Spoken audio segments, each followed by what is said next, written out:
Off what Julie said, I want to thank you so much for coming. This has been a long day, but I'll share with you one of my favorite quotes, parents. The days are long, but the years are short. How old are your kids, Allie? Almost 13 and 8. Almost 13 and 8 years old?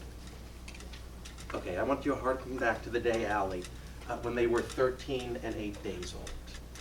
And you look into your baby's eyes and you realize this doesn't know what racism is, or bigotry, or homophobia, or any kind of hatred.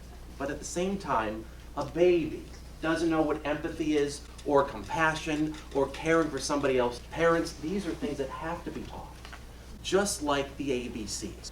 Parents, I want you to focus your energy and your efforts on whether or not your child has the courage to sit with somebody who's eating alone at lunch, to be a friend to somebody who's lonely, if they can encourage somebody, whether they can share. These are ways that are going to change the world for the better.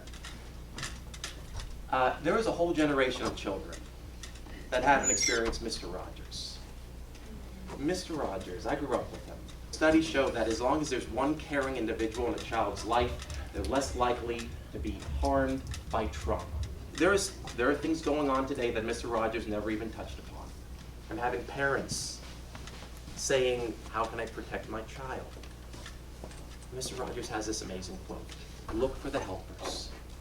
In any kind of tragedy, there will always be helpers there. When there are helpers, there's hope. When I talk about socio-emotional intelligence, the administrators here have made this such a priority, because teaching children what it means to be a good citizen, knowing what bullying is and what it's not, how to stand up for something in need will set your children up for success in the long run. In this workshop, I'm here to offer that sense of hope, to turn homes that are battlefields into homes that are safe havens. I'm going to introduce something called a peace table. Now, this workshop is like a TED Talk meets a town hall meeting. I'm here to share with you what will work at home, but also to answer questions that you will have. Now, I know that each and every one of you have questions to ask me because I wrote them down for you to ask me. Sir, I think you have a question for me. I'm wondering if there's any more activity you could do to start this workshop off. So, I'm glad you asked me that. Yes. Parents, when I first started this workshop, I used to say that everybody is born with two handicaps, a mom and a dad. But I've realized I was wrong. It's not the parents. Children are born screwed up. I'll share with you a clip. This comes from the series of Family Guy. We have Lois, who just had a very tough day at work. All she wants to do is just lay, relax, maybe have a glass of wine. But can Stewie, the baby, understand what's going on? Let's see. Lois! Lois! Lois! Lois! Mom! Mom! Mom! Mommy! Mommy! Mommy! Mama! Mama! Mama! Ma! Ma! Ma! Ma! Mom! Mom! Mom! Mom! Mommy! Mommy! Mama! Mama! Mama! What? Hi. Lewis! Lewis! Lewis! Lewis! Mom! Mom! Mom! Mommy! Mommy! Mommy! Mama! Mama! Mama! Ma! Ma! Ma! Ma! Mom! Mom! Mom! Mom! Mommy! Mommy! Mama! Mama! Mama! What? Hi. Who does that? Psychopaths. I want us to focus on making sure you don't lose your cool. I'm going to teach you a simple activity you can do to be more mindful, called the feelings jar. Water. Inside, it's glitter. Typically, we want to have three kinds. Colors, one representing feelings, one representing thoughts, the other representing emotions. In the morning, when you wake up, feelings, thoughts, and emotions are settled. But then what happens? Stress. You're trying to prepare breakfast for the kids. They miss the bus. So all of a sudden, your feelings, thoughts, and emotions are all over the place. A child then comes up to you to ask you something. You will say to something or do something that's not you. Parents, This is what you have to do to calm your feelings, thoughts, and emotions. This is what we want to teach kids to do when they're upset.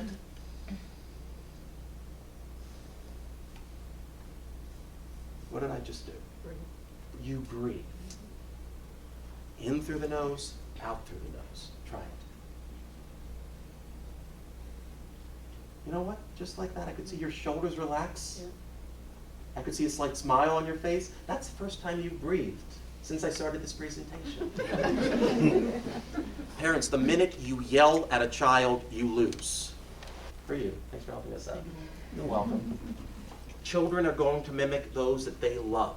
For those parents that come to me and say, I want my child to show strength in adversity, what do? You must show that in front of your child. Parents who come to me saying, I want my child to help somebody in need, you must help somebody in need when your child is present. Whatever you would have your child become, strive to exhibit it in your own lives and in your conversation. Sir, I think you have a question for me? What does it mean to box out bullying? Well, I'm glad you asked that. To box out, it's a common basketball maneuver. It's when you're preventing your opponent from getting into the key to get a layup or a rebound. Now, when I used to student teach, I would see this, where students would kind of circle up, right, and start talking, and that would prevent other students from joining in the conversation. Now, box out bullying is a vaudeville trunk show. Inside the specially constructed box is the answer to solve all bullying. So when we talk about then to box out bullying, well, one is the lead character in this assembly, and the other is that concept of, as a community, we're going to try to prevent bullying from attaining its goal, of making school not as fun or joyful or as safe. What I really love about our programming, parents, nothing is original. I've stolen all of these ideas. But look, I've stolen from the best. Maria Montessori, Dr. Dan Olweus, Aristotle. Education is a lot like medicine. It's built upon 1,000 years of experience. I think somebody might have a question for me. I'm having a lot of fellow parents confusing bullying with acts of conflict. What can be done? I'm so glad you asked me that. I would be very remiss on this session anti-bullying without making sure you know what bullying is. There will be times when a child will call your child a bad name, which is unkind, but that's not bullying. There are times when your child will be left out of a group on purpose, unkind, but that's not bullying. In order for us to solve the problem, we need to know what that problem is.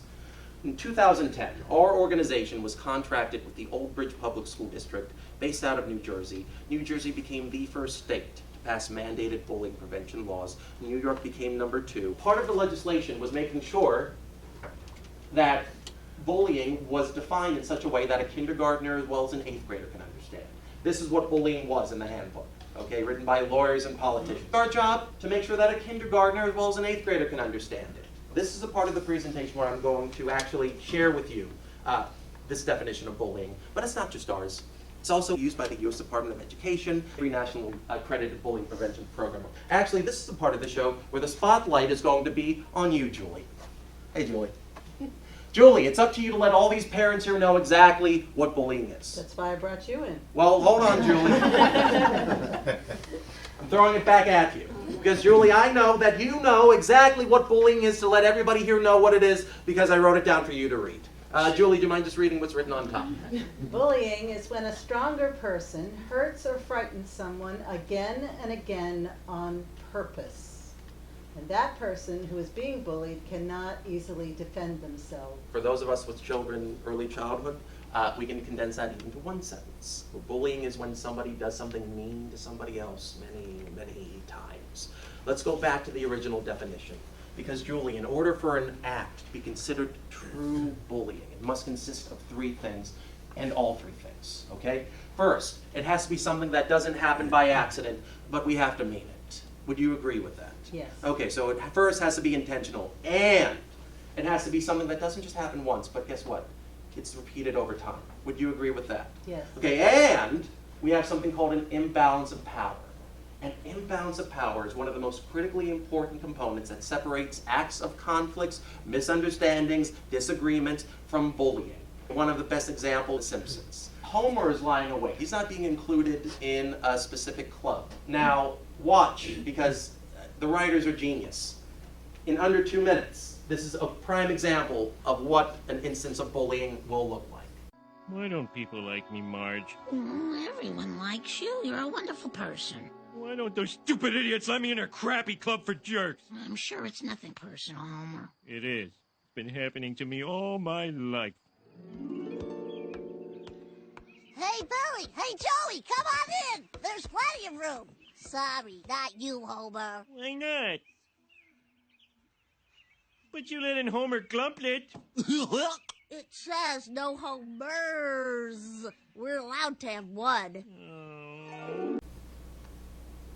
Why don't people like me, Marge? Everyone likes you. You're a wonderful person. Why don't those stupid idiots let me in their crappy club for jerks? I'm sure it's nothing personal, Homer. It is. It's been happening to me all my life. Hey, Billy! Hey, Joey! Come on in! There's plenty of room! Sorry, not you, Homer. Why not? But you let in Homer Glumplet. It says no Homers. We're allowed to have one. Writers are geniuses, intentional. They made a sign, right? It's going to be repeated over time because he's not going to change his name. He's still Homer. When we talk about an imbalance of power, one of the many ways, a whole bunch of people against one. Parents, not everything will be acts of bullying. There are going to be times when people will have disagreements, arguments, misunderstandings. This is part of relationships. I want to make sure that we have a clear definition of what bullying and conflict is, so we're going to play a game. Here's how this is going to be a game similar to Heads Up, 7 Up. I'm going to be letting you know stories of bullying or conflicts a little bit different. Instead of pointing up or down, you will point left or right. If you think this is a story of bullying, which means it's repeated over time, unequal power, and happens on purpose, you will point to this side of the room. If you think it's a story of conflict, you will point that side of the room. All right, so much like Heads Up, 7 Up, I'm going to invite you to close your eyes and put your heads down. Don't go to sleep on me. Here we go. Eyes closed, heads down. Here's your first story. You're back in 5th grade, and it's recess. It's spring, the snow is melted, everybody's outside. Everybody's playing, goes off to one side of the playground, but guess what? You're having a stressful day. You need a couple seconds of quiet self-reflection. You take a few deep breaths in through the nose, out through the nose, so your feelings, thoughts, emotions can settle, and you're ready to rejoin everybody. You go back to where everybody's playing, and they were playing your favorite game. And you're thinking to yourself, this is going to be such a great recess. You go up to one student, and you say very nicely, excuse me, I'd love to play that now. The student answers back rather rudely, you can't play with us now, we already have our teams picked out. That's really rude, you think to yourself. But is that bullying or conflict? Your eyes closed, your heads are down, but make a choice. 3, 2, 1, choose. Okay.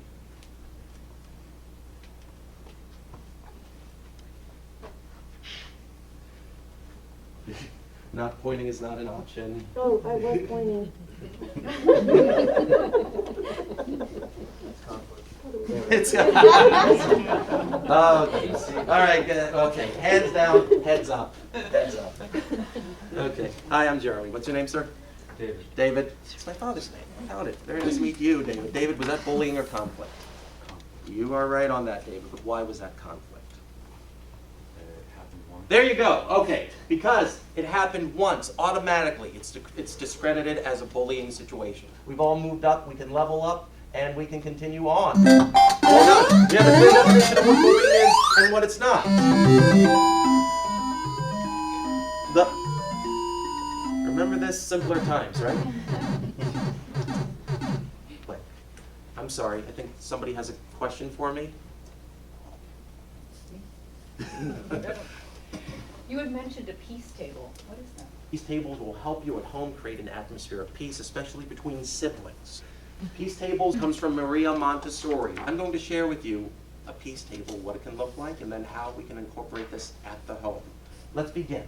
So to have a peace table, you will need a couple things. First, you will need a flat surface like a table. Next, you will need not one,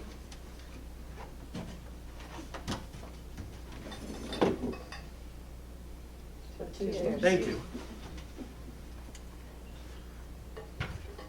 So something funny happened today. I was at two school sites. At this point, I set it up. One of the students said to another student, "Looks like a lawyer's office." And I agreed with them. We just have a table and 2 chairs. The peace table needs to be warm. It needs to be inviting. It needs to be beautiful. We have to upgrade this heavily. So peace tables will look a little bit different in each home, but it'll all have some things in common. First, we have to drape this with a colorful tablecloth or tapestry. Why do we do this? So one, it doesn't look like a table in a lawyer's office, and also it creates this atmosphere of just warmth and invitation.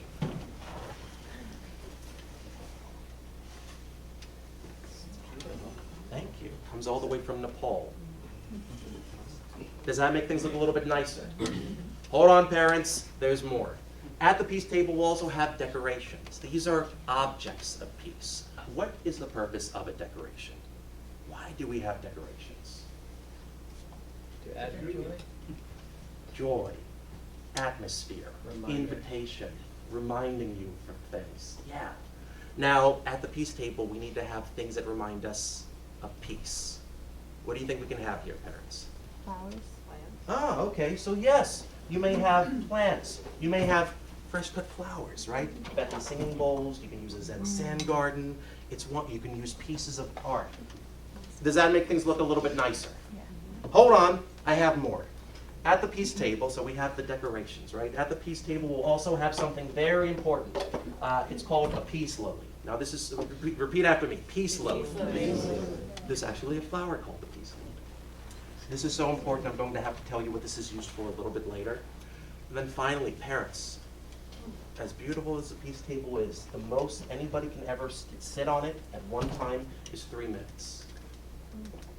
So we have a 3-minute sand timer.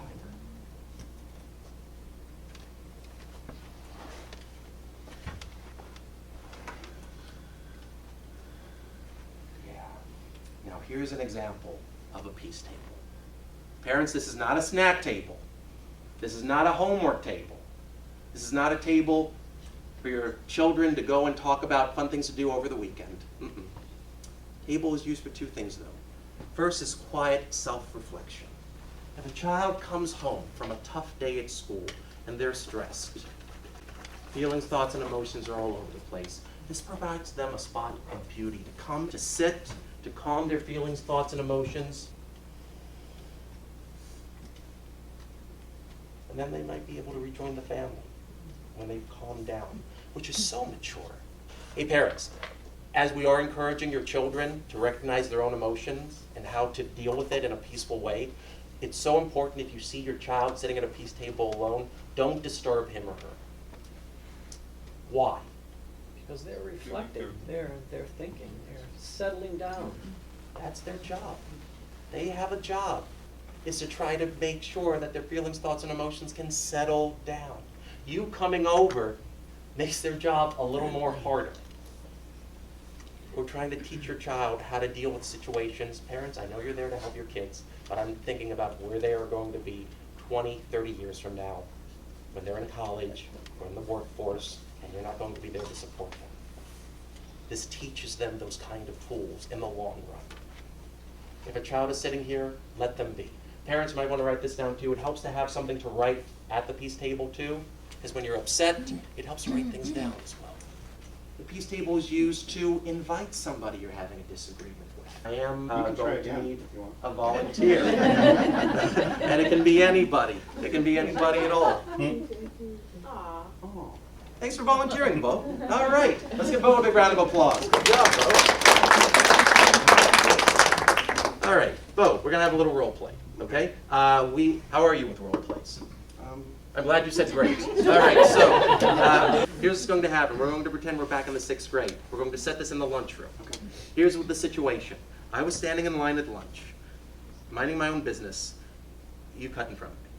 That happens, yeah? Here's why you cut in front of me, Bo. You were hungry because in this role play you didn't have any breakfast. You were starving. You didn't have any lunch or dinner. You were hungry. You were angry. You were hangry, all right? All you wanted to do was get something to eat. There's the problem. Let's see how we can use a peace table to fix it. It's going to be set at the school. Bo and I are going to exit the classroom. We're going to then re-enter the classroom. This time I'm going to see if I can change my tone so that Bo says yes to come to the table. Hey, Bo. Yes.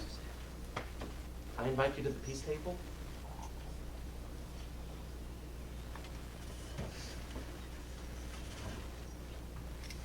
The first thing you do when you're at the peace table is you set the timer. What's the first thing you do? Set the timer. But who sets the timer? The inviter. The person that did the inviting. Who can recall what this is? This is the Peace lily. Now this is what the peace lily is for. Whomever's holding the peace lily, it's their turn to talk and the other person has to listen. When I'm done saying what I need to say, I'm going to set the peace lily down and then it's your turn to respond and I have to listen to you. I have less than 3 minutes. We've been working with something with your children called I statements. Add to them. Hey Bo, I really didn't appreciate it when you just cut in front of me in line in lunch. That just gave me a bad feeling, man. Well, I woke up late and I didn't have time for breakfast, and I was really hungry, and then I just went out the door without eating. And by the time I got to lunch, I forgot how hungry I was. And it got better than I come from.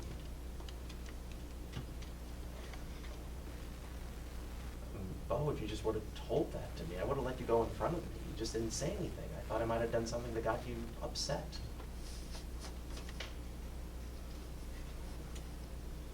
Well, I was only thinking with my stomach, and I just went right for it. I don't blame you. Bo, just in the future, if you're ever really, really hungry, you can just say, hey, Jeremy, do you mind if I go in front? And I'll let you go in front. But thank you for letting me know.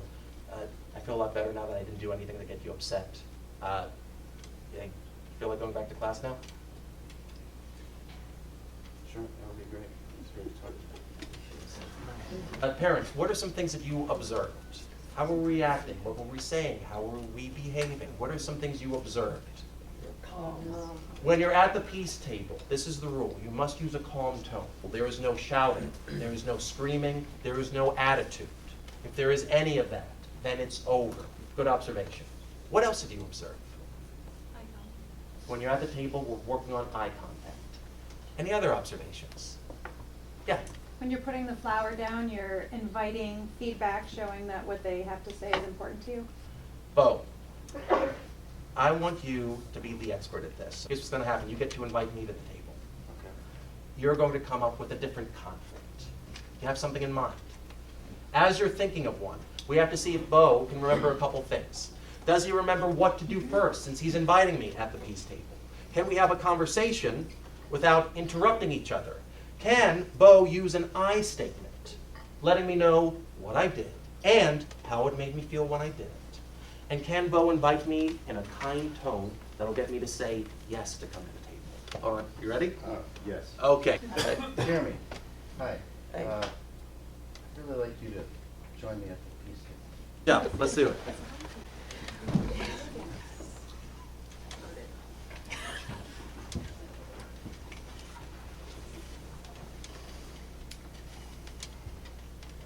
Nice breath. I knew that was going to happen. It's a- I watched you struggle, so there you go. Jeremy, I didn't appreciate it when you walked away from me right before I was feeling very confident to invite you to the peace table. I thought maybe if I invited you to the peace table, I could talk to you about it, and maybe you could give me a reason why you just walked away. You just got really meta there. Bo, it wasn't my intention to make you upset. I'm not computer savvy. My computer died. I'm trying to charge it. It wasn't a reflection on you.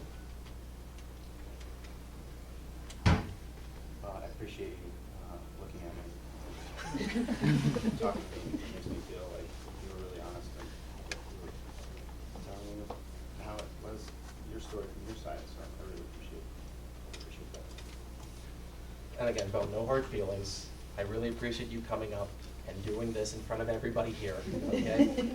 I can see that you're maybe a little nervous doing this.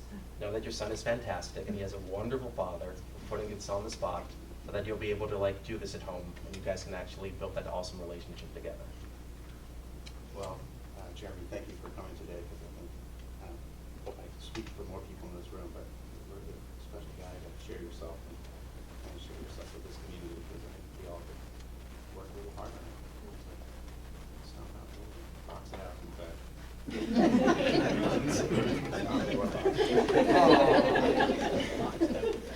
Okay, now you got me worked up. Okay, you know, well, give me a second here. Another second.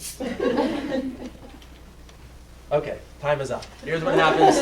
Here's what happens when the time is up. What do?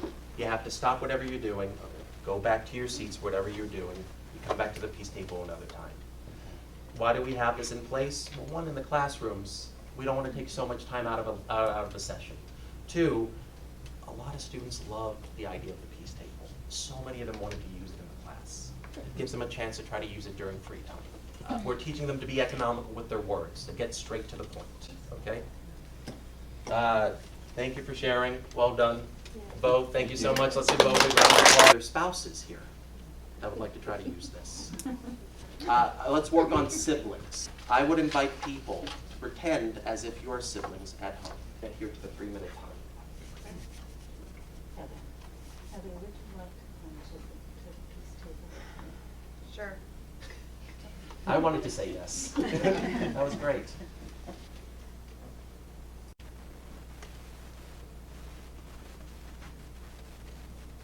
know, Heather, when I came home from school, I usually like to watch television. I have a special program that I like to watch. And when I came home, I started to watch it. And then you immediately came in. You changed the station. And I really feel that was really disrespectful to me. Because, you know, I really watched that program all the time.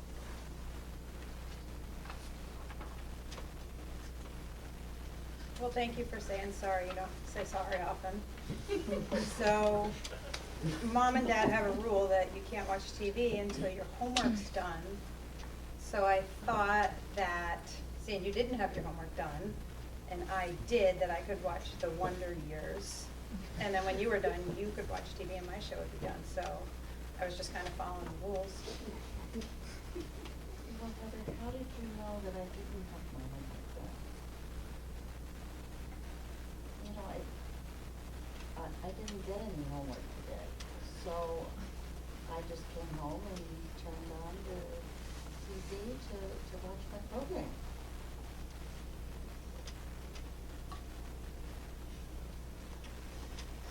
Well, we have reading every night, and you didn't do your reading on the bus, but I did, and I saw you weren't reading. So I guess I should have minded my own business and let you determine if you did your reading.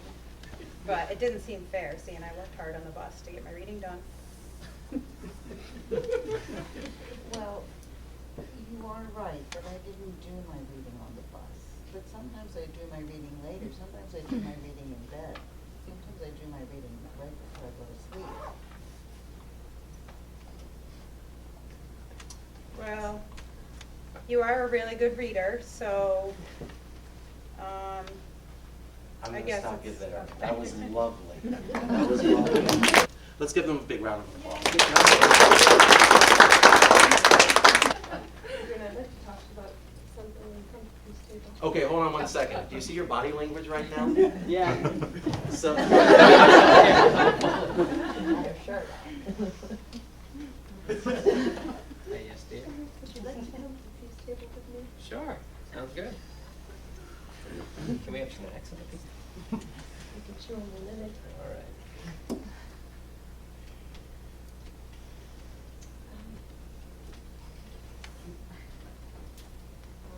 Adrian, it really bothers me when you load the dishwasher the way that you do, because I really think that the bowls should go on the bottom rack so that they get cleaned better and the space is used more efficiently when you do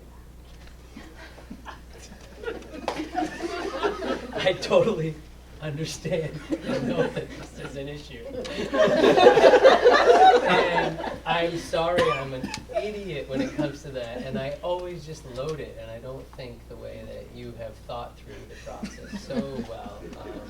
I'm really sorry for not following your wise ways with the dishwasher. Okay, hold on one second. This is legit.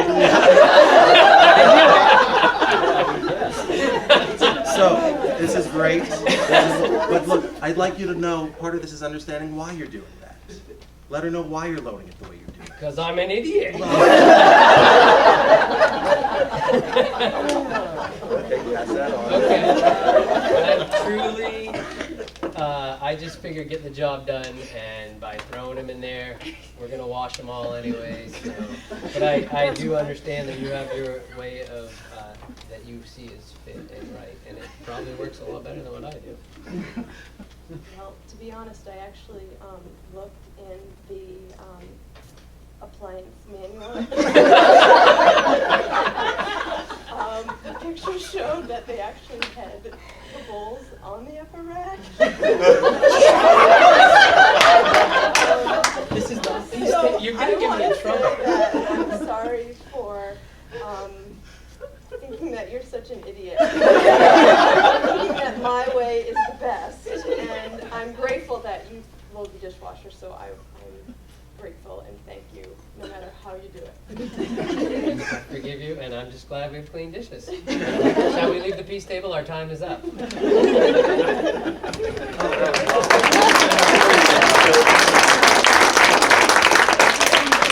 Those that they love, too. Oh, that was lovely. Oh, I think somebody might have a question. I'm going to have a question. Let me ask you, because I already told you, on how we can teach grit and resiliency in our children to, as Bruce Lee says, be like water. If I could have somebody help me with this. This is a lesson to taunt-proof. Because there are going to be times when people will say bad names to your kids. They will get under their skin. They will try to have their feelings, thoughts, and emotions go all over the place. But guess what? I want your children to be, as Bruce Lee says, like water. Just be able to keep on going. But first, we have to identify the problem. Could I have somebody read what's written in red in a nice, convincing voice, please? Me? Sure. Parents, children are great imitators, so give them something great to imitate. When you talk about some of the awesome things you've learned today, and also some of the awesome values you have, parents, sometimes you're smart, but you're boring sometimes. I would recommend it's not just lecturing them, but do it when your child is eavesdropping. When they're reading a book, all right? When they're doing homework in one room. Pretend you're talking with somebody over the phone, okay? Honey, guess what? I was just at the corner store. The cashier gave me $10 back by mistake. I gave it back. That's what honest people should do. Do it when your kids are eavesdropping, okay? Better yet, do it when your kids are with you. Because guess what, parents?